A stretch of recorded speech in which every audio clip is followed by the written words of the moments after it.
డబ్బో నగలు చోరీ చేయడం రొటీన్. యూరియా చోరీ చేయడమే ఇప్పుడు నయా ట్రెండ్. ఎందుకంటారా? ఇప్పుడు యూరియాకు ఉన్న డిమాండ్ అలాంటిది. మరి గంటలు రోజుల తరబడి ఎండనక వానక క్యూ లైన్లో నిలబడి ఫైటింగ్ చేసి మరీ సాధించుకున్న యూరియా బస్తా ఎంత విలువైందో రైతులకే తెలుసు. ఓ రైతు ఎంతో కష్టించి సాధించిన యూరియా బస్తాను ఇద్దరు యువకులు చోరీ చేశారు. ఈ ఘటన కామారెడ్డి జిల్లాలో చోటు చేసుకుంది. అయితే చోరీకి గురైన తన యూరియా బస్తాను ఆ రైతు తిరిగి ఎలా సాధించుకోగలగడనేదే ఎంతో ఇంట్రెస్టింగ్ థింగ్. ఆ విజయగాథను ఇప్పుడు చూద్దాం.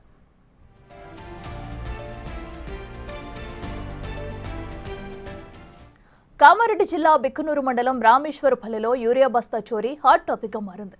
గ్రామానికి చెందిన తక్కళ్ల గంగారెడ్డి అనే రైతు తన మొక్కజొన్న పంటకు చల్లడం కోసం యూరియా బస్తా తెచ్చుకున్నాడు. వ్యవసాయ బావి వద్ద ఆ బస్తాను ఉంచాడు. తీరా ఇంటికి వెళ్లి వచ్చి చూసేసరికి తాను ఎంతో కష్టపడి తెచ్చుకున్న యూరియా బస్తా మాయమైంది. దీంతో రైతు రంగారెడ్డి షాక్ అయ్యాడు. తన యూరియా బస్తా ఏమైందని స్థానికులను విచారించాడు. దీంతో బస్తాపై మొక్కజొన్న కంకులను కప్పి బైక్ పై వెళ్లినట్లు స్థానికులు తెలిపారు. వెంటనే అప్రమత్తమైన రైతు బిక్కనూరు టోల్ ప్లాజా వద్దకు చేరుకుని సీసీ ఫుటేజ్ పరిశీలించాడు. సీసీ ఫుటేజ్ డౌన్లోడ్ చేసుకుని యూరియా చోరీ వీడియోను వాట్సాప్ గ్రూప్ లో పోస్ట్ చేశాడు గంగారెడ్డి. యూరియా చోరీ సీసీ ఫుటేజ్ సోషల్ మీడియాలో వైరల్ కావడంతో తెలుసుకున్న చోరీ చేసిన యువకులు యూరియా బస్తాను వాపస్ తీసుకొచ్చి రైతుకు క్షమాపణ చెప్పారు.